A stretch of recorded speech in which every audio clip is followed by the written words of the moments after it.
नमस्कार दोस्तों, स्वागत है आपका परत दर परत व्यूज चैनल में। मैं हूं आपके साथ इंद्र मोहन शर्मा। विश्लेषण में आज का मुद्दा है कांडा बंधुओं द्वारा निकाली गई scooty rally. Sirsa Lok Sabha seat के चुनाव मैदान में बीजेपी के उम्मीदवार डॉक्टर अशोक तंवर को हर हालत में जीत दर्ज करवाने के लिए कांडा बंधुओं ने हर तरह की तैयारियां की हुई हैं।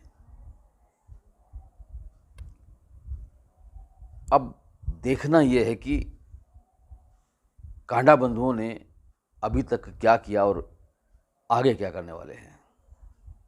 आपको बता दें कि सिरसा के विधायक और हलोपा के सुप्रीमो गोपाल कांडा और उनके छोटे भाई जो बीजेपी के वरिष्ठ नेता हैं गोविंद कांडा, इन दोनों ने डॉक्टर अशोक तंवर के चुनाव प्रचार की कमान को बेहतर तरीके से संभाला हुआ है और वो आए दिन कोई न कोई ऐसा नया काम कर जाते हैं जिससे कि चुनाव प्रचार और तेज हो जाता है। अभी हाल ही में बीते दिन कांडा बंधुओं ने शहर के बाजारों में महिला स्कूटी रैली का आयोजन किया। अपने आप में यह रैली नायाब रैली थी और करीब 1.5 किलोमीटर लंबी इस रैली में हजारों की तादाद में महिलाएं ने शिरकत की। इसके अलावा इस रैली में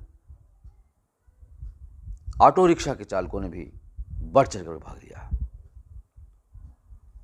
ये रैली सिरसा की बरनाला रोड पर शहीद भगत सिंह स्टेडियम से शुरू हुई, जिसे गोपाल कांडा ने झंडे दिखाकर रवाना किया। उनके साथ गोविंद कांडा भी थे। गोविंद कांडा के पुत्र धवल कांडा भी थे और इतना ही नहीं, डॉक्टर अशोक तंवर की पत्नी अवंतिका तंवर माकन भी थी। और अजीब बात तो यह है कि ये जब रैली बरनाला रोड से शुरू होकर सिरसा के फ्लाईओवर ब्रिज के ऊपर से होती हुई जब परशुराम चौक पहुंची तो वहां उस रैली का नेतृत्व गोविंद कांडा के पुत्र धवल कांडा और अशोक तंवर की पत्नी अवंतिका तंवर माकन कर रही थी। और वो रास्ते में जो भी दिखे उन सबको अभिवादन कर रहे थे। एक अजीब सा नज़ारा देखने को मिला शहर में। हालांकि रास्ते में यातायात भी जाम हुआ, लेकिन फिर भी इस रैली के नज़ारे को लोगों ने चाव से देखा। और अब इस रैली के बाद गोपाल कांडा, गोविंद कांडा सिरसा के भगत सिंह चौक में आज शाम को 7 बजे अहमदाबाद से आई हुई श्री राम भजन गायिका गीता बेन रबारी के भी कार्यक्रम का आयोजन किया है। हालांकि इससे पहले गीता बेन रबारी ने एलनाबाद में भी भजन गायन किया है, जिसे खूब सराहा गया है। और अब इसको सिरसा में ये कार्यक्रम किया जाएगा। अब देखना यह है कि इस कार्यक्रम के बारे में और स्कूटी रैली के बारे में जब गोपाल कांडा से पूछा गया तो उन्होंने क्या जवाब दिया। इस वीडियो के बाद आपको वो सभी झांकियां दिखाई जाएंगी उस स्कूटी रैली की और गोपाल कांडा ने क्या जवाब दिया। अब सवाल ये उठता है कि अगर इतने जोर शोर से प्रचार किया जाता है तो क्या अशोक तंवर इस चुनावी भंवर से पूरी तरह से सफलता के साथ बाहर न निकल पाएंगे। लोगों का तो ये कहना है कि अगर इस बार भी तंवर अपने इस चुनावी भंवर से अपनी नैया को पार नहीं कर पाएंगे तो भविष्य में फिर कभी उन्हें अपनी जीत दर्ज करवाने के लिए बहुत ही मुश्किलें होंगी। हालांकि उनका मुकाबला सीधा कांग्रेस की प्रत्याशी कुमारी शैलजा से है और कुमारी शैलजा का प्रचार अंडरकरंट है और उनके प्रचार के लिए फिलहाल जो स्टार प्रचारक के रूप में आए हैं वो राजस्थान के पूर्व उप मुख्यमंत्री सचिन पायलट के अलावा कांग्रेस के नेता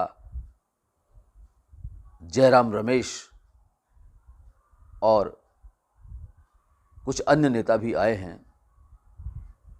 लेकिन अब 23 मई को जब चुनाव प्रचार का अंतिम पड़ाव होगा तो सुबह 8:30 बजे सिरसा में अखिल भारतीय कांग्रेस कमेटी की महासचिव प्रियंका गांधी वाड्रा खुद रोड शो करेंगी और वो कुमारी शैलजा के चुनाव प्रचार का समर्थन करते हुए उनकी जीत दर्ज करवाने के लिए अपील मतदाताओं से भी करेगी। अब उधर अगर डॉक्टर अशोक तंवर की बात करें तो उनके प्रचार के लिए स्टार प्रचारक हरियाणा के मौजूदा मुख्यमंत्री नायब सिंह सैनी और पूर्व मुख्यमंत्री जिन्हें अपने आप को भी सुपर मुख्यमंत्री माना जाता है मनोहर लाल खट्टर भी आ चुके हैं और अब यूपी के सीएम बुलडोजर बाबा योगी आदित्यनाथ भी उनकी चुनावी रैली को संबोधित कर चुके हैं। अब ऐसे धुआंधार प्रचार के बाद देखना बाकी है कि इस चुनावी दंगल में क्या अशोक तंवर जीत दर्ज करवाते हैं या कुमारी शैलजा। वैसे तो इनेलो के संदीप लोट वाल्मीकि और जेजेपी के रमेश खटक और बसपा के लीलूराम आसाखेड़ा के अलावा कुछ निर्दलीय कुछ अन्य पार्टियों के भी नेता अपनी किस्मत आजमा रहे हैं, लेकिन उनकी लड़ाई सिर्फ इतनी ही है कि वो जमानत जब्त करवाने से बचें।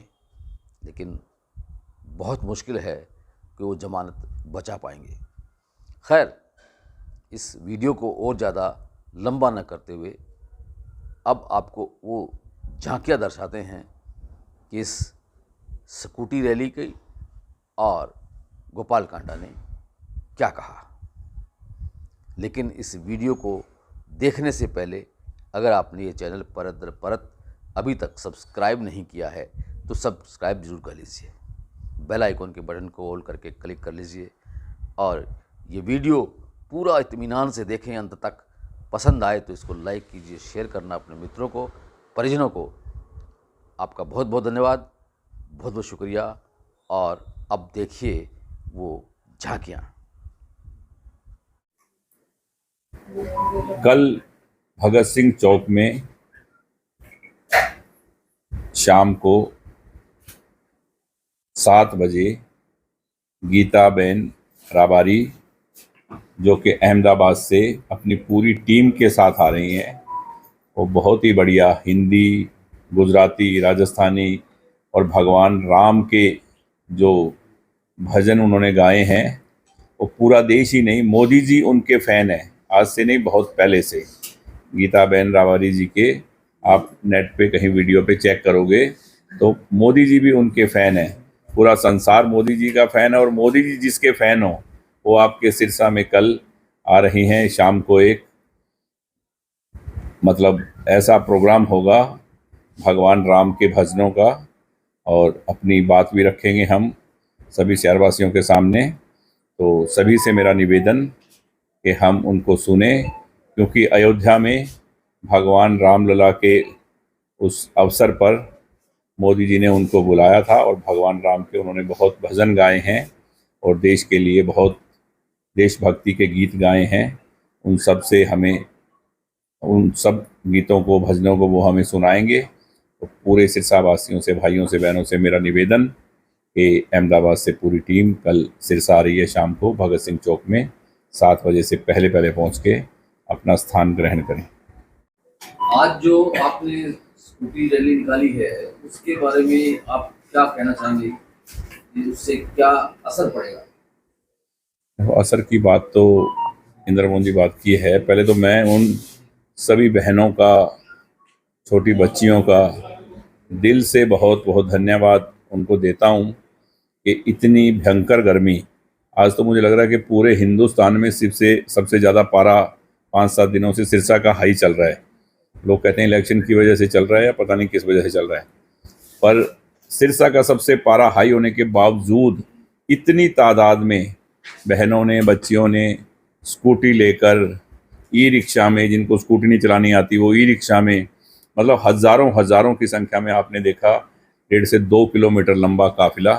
और एक ये बहुत बड़ी बात है, घरों से निकलना ही बड़ी बात है। आज अपने सामान के लिए इंसान घर के सामान के लिए सोचता है इतनी गर्मी में कि मैं शाम को या बाद में जाऊंगा, पर अपने देश के लिए, नारी उत्थान के लिए, नारियों के लिए, महिलाओं के लिए जो मोदी जी ने काम किए उस पे आज इन बच्चियों ने, महिलाओं ने मोहर लगा दी कि वाकई है ये सब भारतीय जनता पार्टी नरेंद्र मोदी जी के साथ है। जो कमल का फूल है उसको उखाड़ कर फेंक देंगे तो आपकी मजबूती तब तक बरकरार रहेगी।